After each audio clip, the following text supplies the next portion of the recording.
Quando eu falo em resultado de enfermagem, né? Então, nós estamos falando aqui, ó, planejamento da assistência é um resultado que se espera alcançar. E aí, quando eu falo em resultado que se espera alcançar, né, que é o chamado também de resultado de enfermagem, nós estamos falando de um estado, de um comportamento, também de uma percepção do nosso paciente. Novamente, quando eu falo em paciente, eu estou falando de família, coletividade, comunidade e do indivíduo, tá bom? Então, é um estado, comportamento ou a percepção do paciente que mede a resposta à intervenção de enfermagem. Então, como que o meu paciente se apresenta após a intervenção?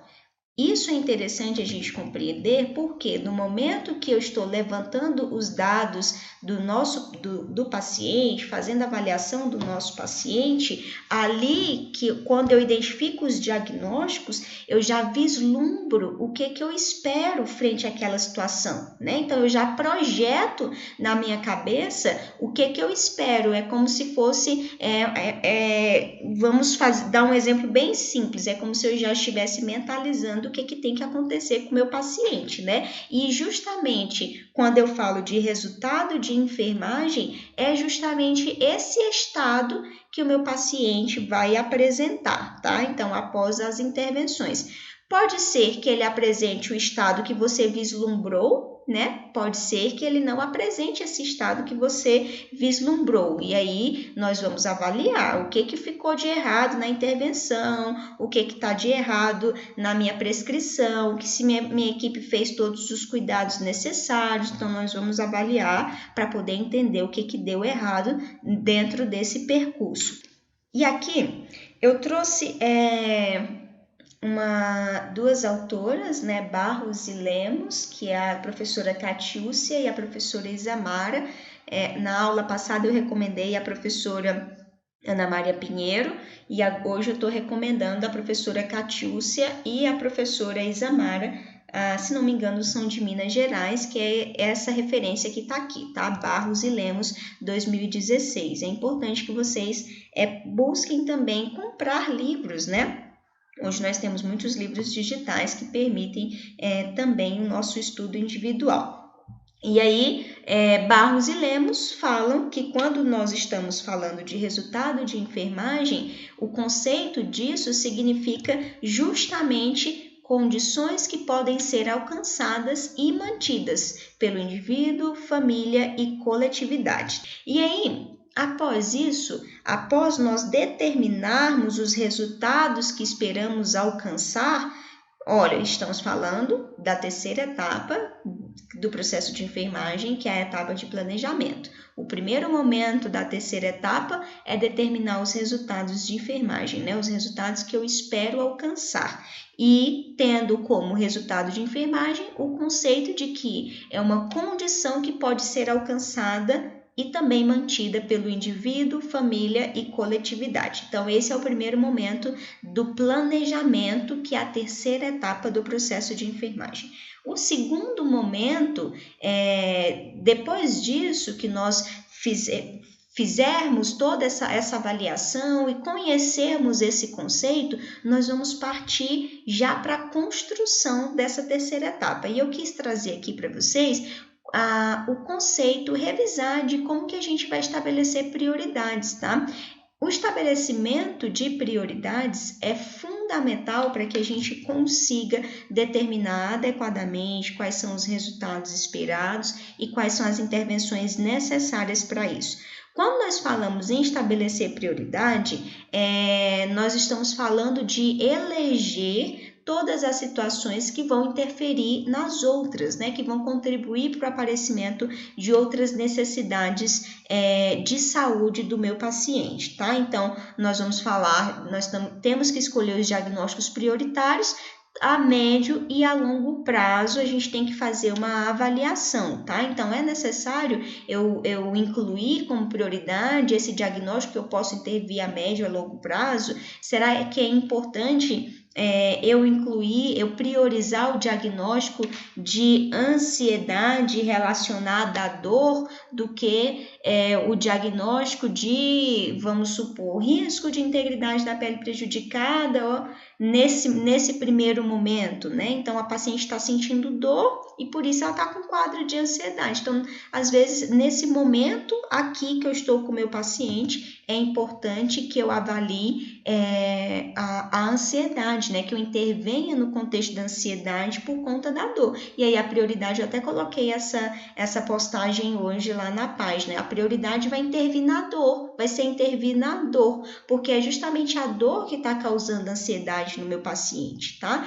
Então, a partir daí, nós vamos determinar os resultados esperados e as intervenções necessárias diante desse contexto, tá? Então, o estabelecimento, eu trouxe aqui até um exemplo para a gente ver, é o mesmo exemplo que eu acabei de falar.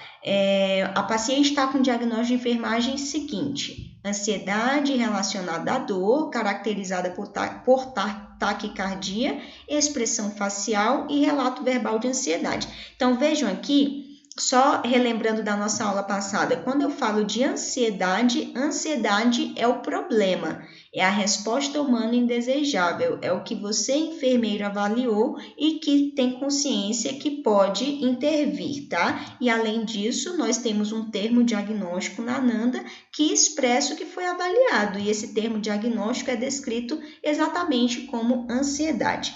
Quando nós falamos em relacionado a, nós estamos falando da causa. O que está causando a dor, a ansiedade? É a dor. Então, relacionado à dor. Ansiedade relacionada à dor. A ansiedade está sendo causada pela dor, tá? Caracterizado por taquicardia, expressão facial e relato verbal de ansiedade. Esse caracterizados são os sinais e sintomas, tá? É como que a ansiedade está se apresentando para você. Então, como que você está confirmando que essa paciente está ansiosa? Porque ela tem expressão facial e relato verbal de ansiedade, porque ela está com taquicardia sem nenhuma situação fisiopatológica presente, tá? A taquicardia é por conta da dor. Então, você tem sinais e sintomas que expressam exatamente a ansiedade, e você confirmou o porquê que essa ansiedade está acontecendo, porque ela está sentindo dor, tá? E aí, nesse contexto, qual é a prioridade? Esse é o momento antes da gente estabelecer os resultados esperados e as intervenções, tá? Então, nesse contexto, qual que é a prioridade? A prioridade, a Rosa até respondeu lá, a prioridade é a gente intervir na dor, porque é a dor que está causando ansiedade. A gente, como enfermeiro, vai prescrever ansiolítico? Não, nós não vamos prescrever ansiolítico. Muito embora ela possa fazer uso de ansiolítico, e a gente pode reforçar o uso no momento certo, nos horários adequados, né? Conscientizar a paciente a respeito disso, mas nós não vamos prescrever, não é da nossa competência prescrever ansiolítico, mas é da nossa competência intervir na dor, tá? Então, a prioridade é a dor. Então, voltando aqui, a nossa prioridade nesse contexto é justamente a dor que a nossa paciente apresenta, tá? Então, depois que nós priorizamos o que deve ser intervido, diante da avaliação que nós fizemos e levantamos os diagnósticos, nós vamos partir, portanto, para a determinação dos resultados esperados, tá? Então, esses resultados esperados devem representar as ações, devem representar comportamentos, devem representar condições que a família, coletividade e paciente pode atingir ou também manter, tá? Não é só atingir aquele resultado, mas ele tem que também atingir e manter ou apenas manter, tá bom? Então, além disso, esses resultados, eles devem necessariamente partir da intervenção de enfermagem e também da intervenção multidisciplinar, tá? Então, resultados esperados devem partir não apenas das intervenções de enfermagem, mas também nós devemos considerar as intervenções multidisciplinares, uma vez que as intervenções multidisciplinares também podem interferir nos nossos resultados esperados. Então, nós temos que ter consciência a respeito disso, tá? Então, quais são as intervenções que a minha equipe minha equipe multidisciplinar pode ter? Um exemplo. Às vezes eu tenho alguns cuidados específicos em não movimentar um membro, por exemplo, que está com curativo específico, tá? Vamos supor que está com terapia a vácuo, né? O curativo com terapia a vácuo e a gente está com dificuldade de manter a placa, a sucção está difícil, o aparelho está ruim, então a gente prescreve para que mantenha pelo menos por 2 horas seguidas o membro sem muitas movimentações para que a terapia a vácuo tente em 2 horas fazer algum tipo de atividade. E aí a fisioterapia, por conta da sua necessidade particular dentro da sua ciência, quer mobilizar o paciente, né? A gente tem que ter consciência que a equipe vai desenvolver ações. Então, se eu tivesse pensado anteriormente na ação da fisioterapia, eu veria que essa prescrição de não movimentar o paciente por 2 horas pode ser descabida, né? Porque a nossa equipe vai precisar desenvolver atividades. Então, eu tenho que ou conversar com a equipe de fisioterapia a respeito desse cuidado específico e do seu resultado que você espera alcançar, para a gente ter a colaboração, ou então a gente não vai conseguir alcançar o resultado esperado, porque nós vamos ter interferências de outras categorias, né, dos nossos colegas como equipe multidisciplinar, tá bom?